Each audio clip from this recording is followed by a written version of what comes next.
তার নাম করে অনেক রকম অশ্লীল বেহায়াপনা কাজও চলছে। সেই জন্যে যেমন মা বোনেদেরও সতর্ক হওয়া উচিত এবং অভিভাবকদের আমাদেরও সতর্ক হওয়া উচিত।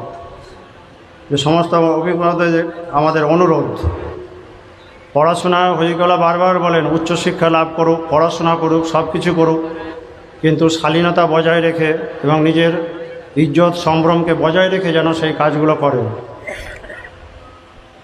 কারণ কিছু মানুষ আছে যারা বিভিন্নভাবে এইসব মেয়েদেরকে প্রলোভন দেখিয়ে নানাভাবে তাদের সঙ্গে বন্ধুত্ব করে তাদেরকে টার্গেট করছে, যাতে তারা মুরতাদ হয়ে যায়, বেঈমান হয়, তাদের ইজ্জত সম্ভ্রম হইয়ে তারা যেন সমাজের একটা নিচু স্তরে পরিণত হয়। শিক্ষা সঙ্গে সঙ্গে যদি সম্ভ্রম, ইজ্জত, মান, সম্মান